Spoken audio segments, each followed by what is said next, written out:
I offered to pay for my brother's wedding photographer as a gift. I spent hours negotiating the package, paid in full, and even created the shot list. When the photos came back, I was cropped out of everyone. I asked why.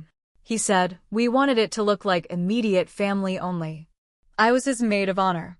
My hands shook. The next month, I quietly started posting the raw photos online, with captions that told the full story. I'm 36. I live in Fort Collins, Colorado. My younger brother Kyle is 32. We were close growing up, closer than most siblings I knew. Our parents split when I was 14 and he was 10.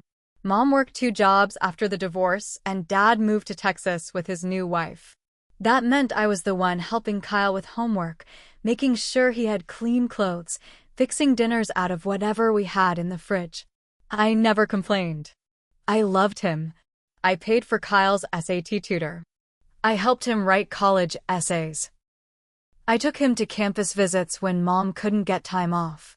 When he got a job out of state, I drove his car there with him, slept in a motel with roaches, just so he wouldn't be alone his first week. When he met Sarah, I tried to be happy for him. She was sweet in front of people, but behind closed doors, she had a cold way of talking to me. Like I was embarrassing. Like she couldn't figure out why Kyle still talked to me so much. A few months after they got engaged, Kyle asked me to be his maid of honor. Not a bridesmaid, the maid of honor. I was shocked. I actually cried. I told him yes before he could finish the sentence. I figured maybe Sarah was warming up to me.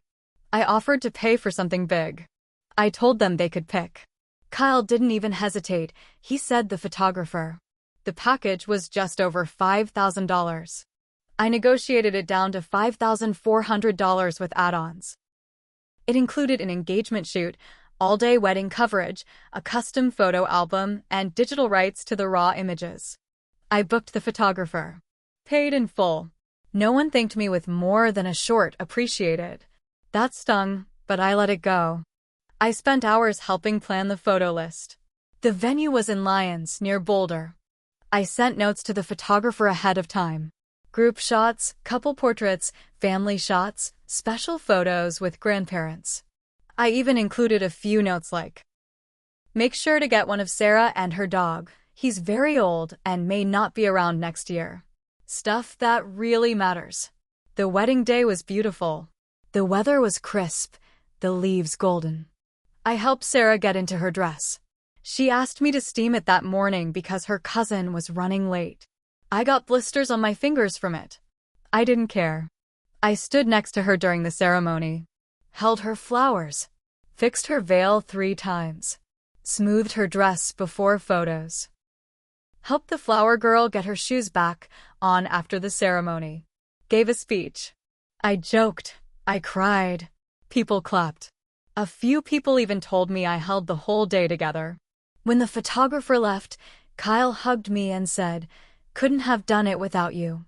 That was the last nice thing he said to me. 2 weeks later, the photos came in. They posted a few online. I saw them and thought, that's weird.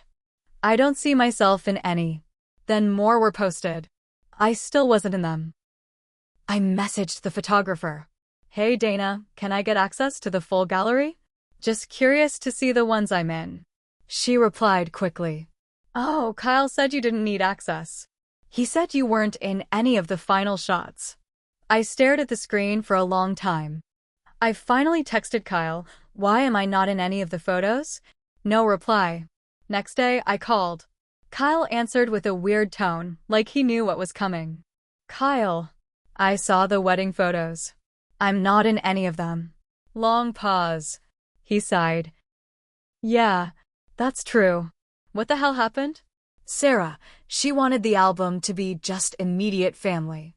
Like, clean. She thought it would look better. Just parents and siblings. I'm your sister. I am immediate family. You're not a nuclear family member." She wanted it to look cohesive. I paid for the photos, Kyle. I know. We're really grateful. But the photos were more for us, you know? You were amazing that day. You just don't need to be in the pictures. I didn't yell. I didn't cry. I said, okay, and hung up. Then I sat on my living room floor and stared at the carpet for 3 hours. I wasn't sad. I was something worse. I felt erased. Like I didn't exist in their life. Like I was just a helper who vanished once the party was over. A week later, I got the raw photos. Dana must have felt guilty. She uploaded them to a private folder and sent me the link. No password. Just a quiet note. Do with these what you want. I'm sorry. That's when the plan started forming. I didn't do anything at first. I just looked through every single photo. There I was, helping Sarah button her dress. Holding the flower girl's hand. Putting a hand on Kyle's shoulder right before he walked down the aisle.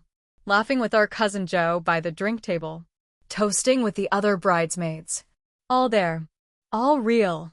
Every time I saw my face, my chest tightened. I downloaded all of them.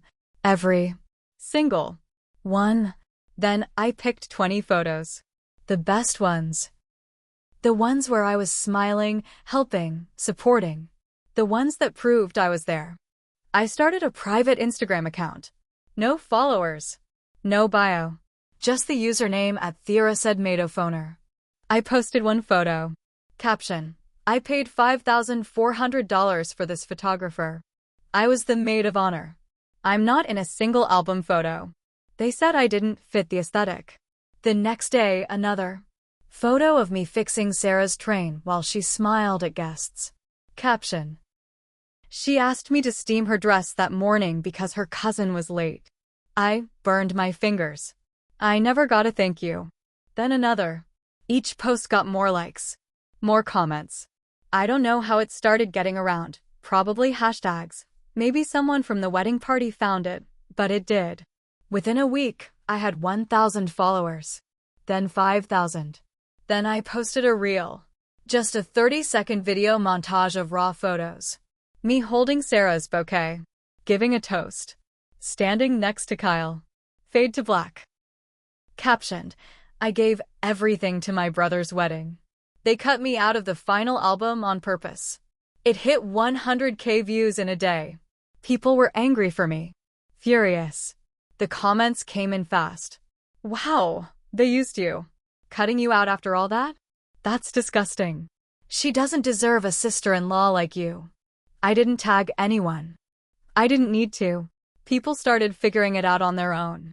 The venue, the photographer, even Sarah's Pinterest board. It was all public. It didn't take long before the puzzle pieces connected. Then my cousin Joe messaged me. Have you talked to Kyle lately? No. Why? He just called me freaking out. Said you're trying to destroy his marriage. That made me laugh out loud. A day later, Kyle called me. I didn't pick up. He left a voicemail. He sounded nervous. Hey, I saw this stuff online. Look, this is getting out of hand. I didn't mean to hurt you. Can we talk? I didn't respond. 2 days later, Sarah texted me. I hadn't heard from her directly in months. You are humiliating my family. This isn't okay. Take it down or we'll get a lawyer involved. That text made my hands shake. But not from fear. From rage. I replied, I posted photos I paid for. Every word I wrote is true. Good luck with that. She didn't reply. A week later, I got a letter in the mail. A cease and desist. From some law firm in Denver. The wording was full of threats. Defamation. Emotional distress. Harassment. I emailed the lawyer. Attached my receipt for the $5,400. Included screenshots of Sarah's messages and Dana's email. Never heard from them again. But the fallout didn't stop there.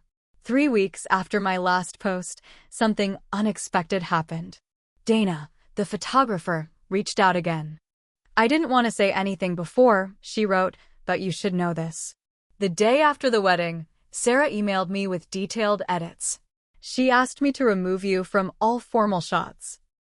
She literally circled your face in red and wrote crop. She attached the email. There it was. My face circled like I was a stain. Sarah had even written, We want a clean, aesthetic look. She's not blood family. Remove her from all posed photos. I stared at that email for a long time. It wasn't just about the photos. It wasn't about a theme or aesthetic. It was about erasing me. Then Dana added, "By the way, you were the only one who tipped me." I remember that. That's when I knew. This wasn't just about setting the record straight anymore. I made one final post to @TheraSaidMaidophoner. This time, I attached a screenshot of Sarah's email. I redacted Dana's info but left Sarah's words untouched. Caption: "They didn't crop me out by accident. This was planned." It exploded. That post crossed 1 million views. Local news stations reached out. Wedding bloggers reposted it. There were TikToks made by strangers breaking down my whole story like a true crime case. Kyle stopped trying to contact me. Then a friend from high school messaged me something wild. "Hey, not sure if you knew, but Sarah's ex is talking about your story on his podcast. He says she used to pull this kind of thing before." I found the podcast.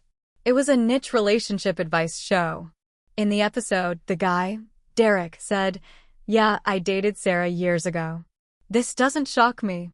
She used to lie to her friends about being an only child so people would think she came from a tighter family. She cut people out all the time." He didn't say my name, but he used Sarah's full first and last name. And the wedding venue. And the city. I didn't tell him to do that. But I wasn't going to stop it either. Then another twist. I got a message on the burner account. It was from Sarah's aunt. "Hi. I just want you to know not everyone in the family agrees with what happened. Sarah's done this before.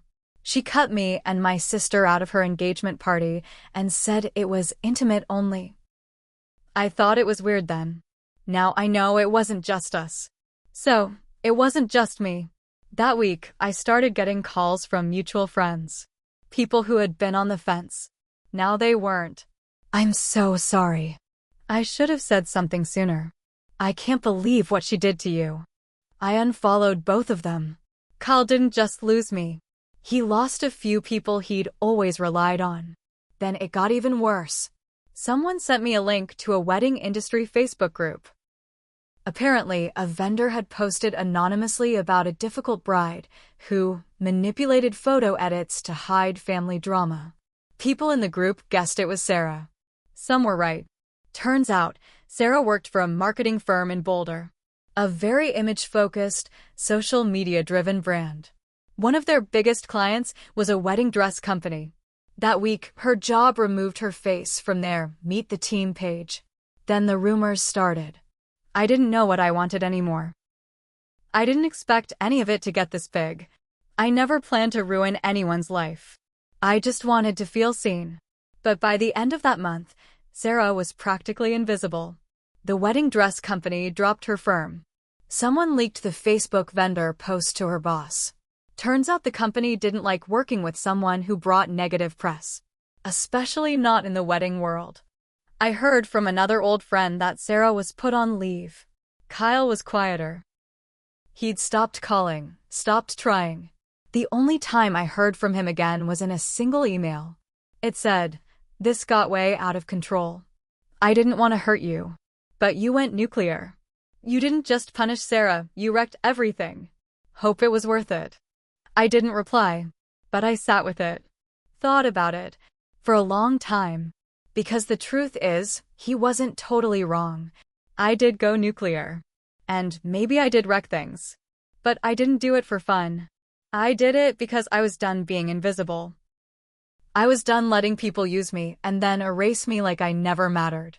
Still, I couldn't shake something. Why did I spend all that money? Why did I give so much of myself for so little?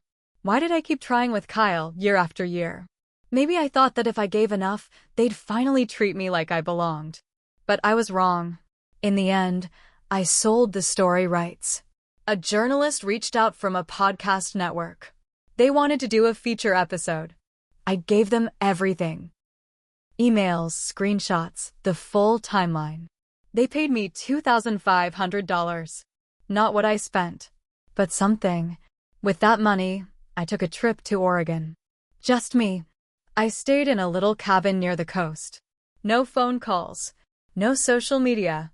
One morning, I stood on the cliffside, watching the waves crash hard against the rocks. And I cried, not because I was sad, not even angry, because I finally understood what had happened. I'd always been the helper, the fixer, the background, but not anymore. Let them build their clean little family album. Let them have their wedding with no trace of me. I know I was there. And now, so does everyone else. The last post I ever made on it, @TheorisadMaidophoner, was a photo of that cliff. Caption: I am no longer someone who disappears. Then I logged out. Forever.